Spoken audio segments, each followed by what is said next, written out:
Character Building by Booker T. Washington. Chapter 1. Two Sides of Life. There are quite a number of divisions into which life can be divided, but for the purposes of this evening, I am going to speak of two: the bright side of life and the dark side. In thought, in talk, in action, I think you will find that you can separate life into these two divisions: the dark side and the bright side, the discouraging side and the encouraging side. You will find, too, that there are two classes of people, just as there are two divisions of the subject. There is one class that is schooling itself and constantly training itself to look upon the dark side of life. And there is another class made up of people who are, consciously or unconsciously, constantly training themselves to look upon the bright side of life. Now, it is not wise to go too far in either direction. The person who schools himself to see the dark side of life is likely to make a mistake, and the person who schools himself to look only upon the bright side of life, forgetting all else, also is apt to make a mistake. Notwithstanding this, I think I am right in saying that persons who accomplish the most in this world, those to whom on account of their helpfulness the world looks most for service, those who are most useful in every way, are those who are constantly seeing and appreciating the bright side as well as the dark side of life. You will sometimes find two persons who get up in the morning, perhaps a morning that is overcast with shadows, a damp, wet, rainy, uninviting morning, and one of these persons will speak of the morning as being gloomy, will speak of the mud puddles about the house, of the rain, and of all of the disagreeable features. The second person, the one who has schooled himself to see the brighter side of life, the beautiful things in life, will speak of the beauties that are in the raindrops and the freshness of the newly bathed flowers, shrubs, and trees. Notwithstanding the gloomy and generally disconsolate appearance of things, he will find something attractive in the scene out of doors, and will discover something in the gloomy morning that will cheer him. Suppose that you see these two same persons eat their breakfast. Perhaps they will find out that the rolls are bad, but that the coffee is excellent. If the rolls are poor, it is a great deal better in such a case to get into the habit, a habit that you will find pays from every standpoint, of being able to forget how unpalatable they are, and to let your thoughts dwell upon the good and satisfactory coffee. Call the attention of your near neighbour at the table to the excellence of the coffee. What is the result of that kind of schooling? You will grow up to be an individual whom people will like to see coming near them, an individual to whom people will go for encouragement when the hours are dark and when everything seems to be discouraging.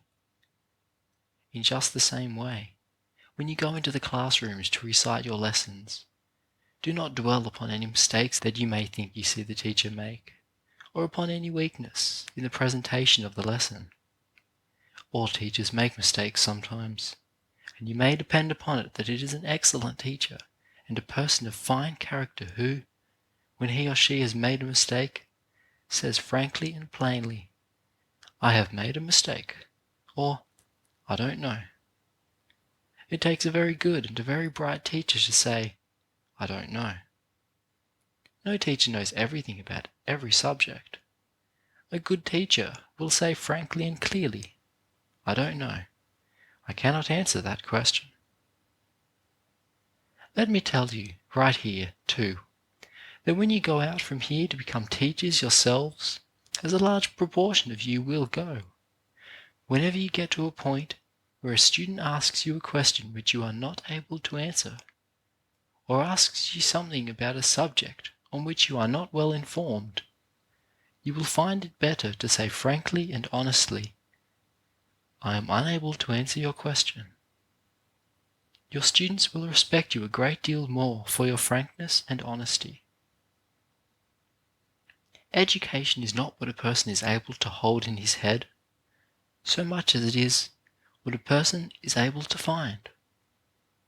I believe it was Daniel Webster who said that the truly educated man was not the one who had all the knowledge in his head, but the one who knew where to look for information upon any subject upon which at any time he might want information.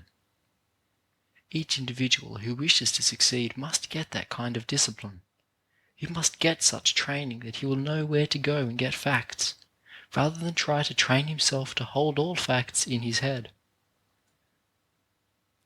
I want you to go out from this institution so trained and so developed that you will be constantly looking for the bright, encouraging, and beautiful things in life.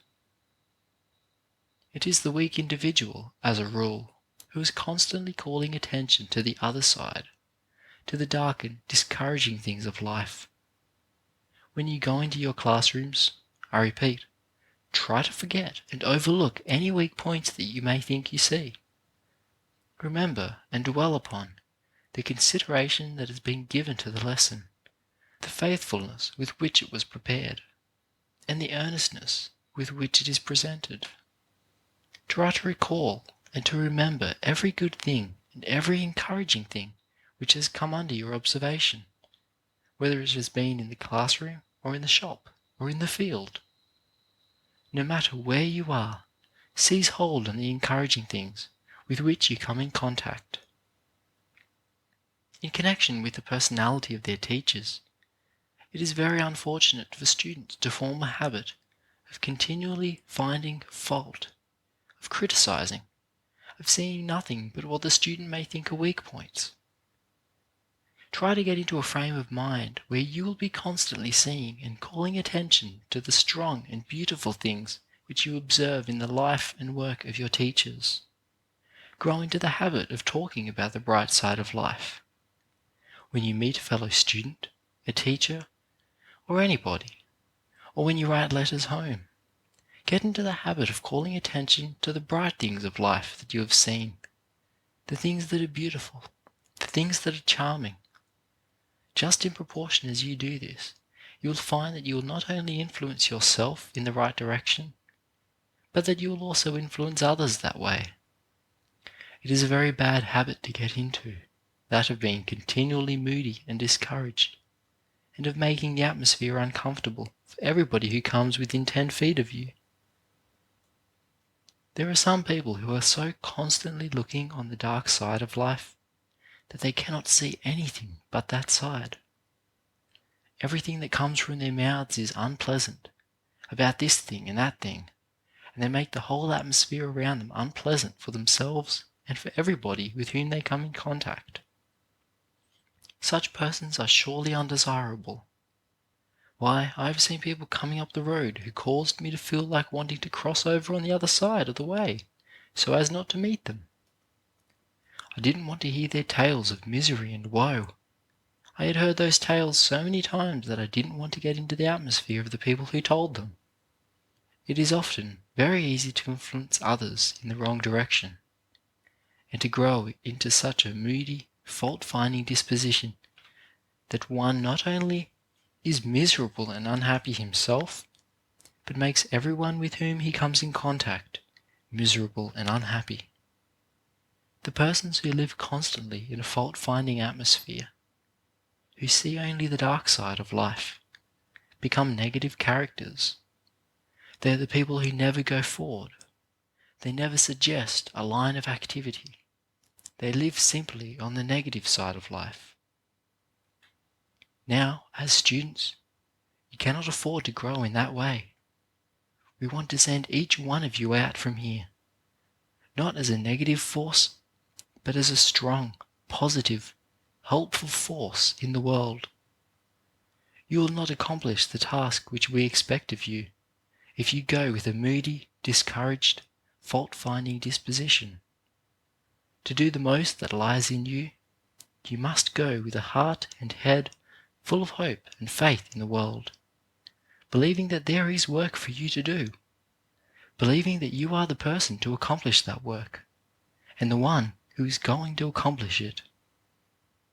In 9 cases out of 10, The person who cultivates the habit of looking on the dark side of life is the little person, the miserable person, the one who is weak in mind, heart, and purpose. On the other hand, the person who cultivates the habit of looking on the bright side of life, and who calls attention to the beautiful and encouraging things in life, in 9 cases out of 10, is the strong individual, the one to whom the world goes for intelligent advice and support. I'm trying to get you to see, as students, the best things in life. Do not be satisfied with second-hand or third-hand things in life. Do not be satisfied until you have put yourselves into that atmosphere where you can seize and hold on to the very highest and most beautiful things that can be got out of life. End of Chapter 1, 2 Sides of Life. Recording by Luke Sartor. Griffith, New South Wales.